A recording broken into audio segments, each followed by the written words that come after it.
আমি আগে বক্তৃতায় শহীদদের নাম নিতাম, তারপর মনে হয়েছে যেসব শহীদের নাম আমরা জানি না তাদের মৃত্যু তো আরও অনেক করুণ, অনেক ভয়াবহ।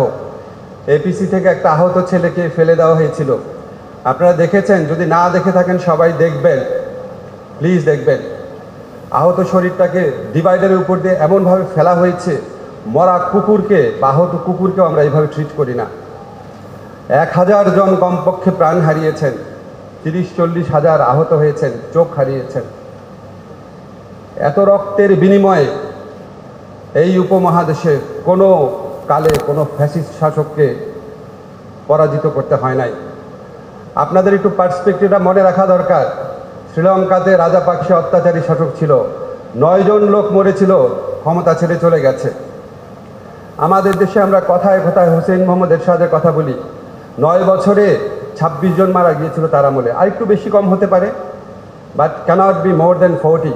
9 বছরে ক্ষমতা ছেড়ে চলে গেছে। আমাদের বিগত ফ্যাসিস্ট সরকার 2 সপ্তাহে 1000 লোক হত্যা করেছে কমপক্ষে। বহু মানুষ, বহু পরিবার, বহু হসপিটালে গিয়েছে, কারা মারা গেছে নাম বলে নাই, কারণ ফার্দার একটা হয়রানি হবে। আপনারা সবাই জানেন, এই বাংলাদেশে বাস করেন, এই দেশে কি ঘটেছে। এরকম একটা হাহাকারের মধ্যে দিয়ে, এরকম একটা পৈশাচিক নির্মম ফ্যাসিস্ট ব্যবস্থার বিরুদ্ধে আজকে ছাত্র জনতা তাদের রক্ত দিয়ে, জীবনপণ প্রতিজ্ঞা করে আমাদের শুধু দেশ গড়ার সুযোগ এনে দেয় নাই, আমাদের সামনে এই প্রশ্নও হাজির করেছে যে এরকম একটা ফ্যাসিস্ট নির্মম শাসন ব্যবস্থা, যারা দেশের তরুণ ছাত্র সমাজের উপর গুলি করার নির্দেশ দেয় এবং গুলি চলার পর আরও অনেক বেশি মৃত্যুর জন্য নির্দেশ দেয়, হসপিটালে গেলে চিকিৎসা করতে দেয় নাই। আপনারা অনেক পত্রিকায় রিপোর্ট করেছেন। যাকে হত্যা করা হয় তার পরিবারের লোককে উল্টা মামলা দিয়েছে।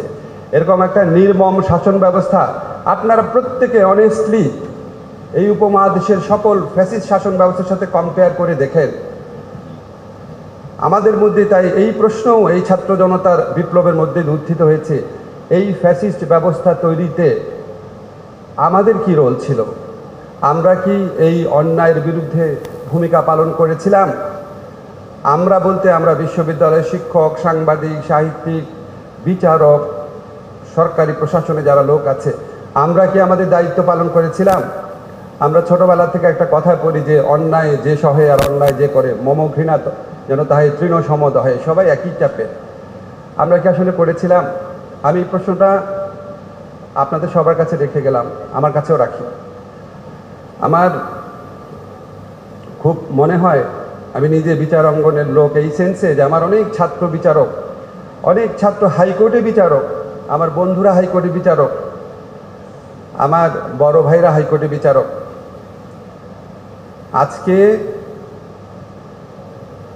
আপনারা যতটুকু জানেন আমার কোনো কিছু কম জানার কথা না, তো আমার কাছে বারবার মনে হয় এই প্রশ্নটা উত্থাপন করার সুযোগ আমি টেলিভিশন টক শোতে পেতাম। আল্লাহ আজকে আমাকে সুযোগ দিয়েছে প্রশ্নটা এখানে করার, যে আমরা কি আমাদের ভূমিকা পালন করতে পেরেছিলাম কিনা। এখন দুঃস্বপ্ন, হতাশা, দুঃখের দিন হয়তো শেষ হয়েছে, আমরা একটা নতুন বিগিনিং করেছি। আপনারা দেখেছেন আমরা এমন একজন চিফ জাস্টিসকে পেয়েছি, আমি ব্যক্তিগতভাবে সারা জীবন ওনাকে শ্রদ্ধা করতাম। আপনারা প্রত্যেকে জানেন ওনার সাথে আগের চিফ জাস্টিসের পার্থক্য কী।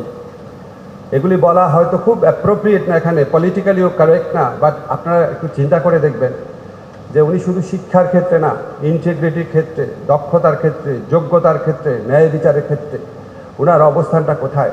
আমি এটা কেন বললাম, বিকজ এই চিফ জাস্টিসের নিয়োগের মধ্যে দিয়ে আপনারা আমাদের ইন্টেনশনটা বুঝতে পারবেন, আপনারা এই নতুন সরকারের ইন্টেনশনটা বুঝতে পারবেন যে আমরা মেধাকে মূল্যায়ন করি, সততাকে মূল্যায়ন করি, যোগ্যতাকে মূল্যায়ন করি। এই chief justice doctor Syed Refat আহমেদের নিয়োগ এটার একটা সিগনেচার স্টেটমেন্ট।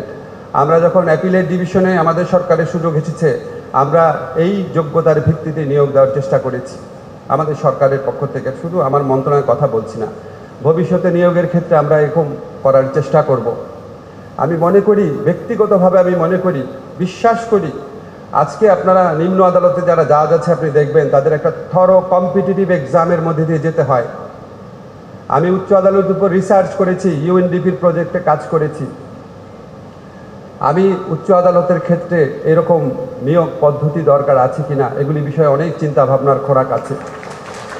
আমার উচ্চ আদালত, আমার নিম্ন আদালত, উচ্চ আদালত যে নিম্ন আদালতকে কন্ট্রোল করবে, অভিভাবকত্ব করবে, সেই উচ্চ আদালত তো আরও বেশি যোগ্য, আরও বেশি সৎ, আরও বেশি ডেডিকেটেড বিচারকের প্রয়োজন আছে।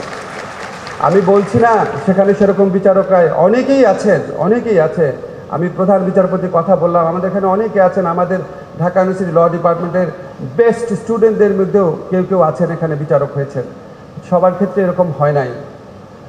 আমরা চেষ্টা করব বাংলাদেশের উচ্চ আদালতে নিয়োগ সহ সকল ক্ষেত্রে সংস্কার আনার।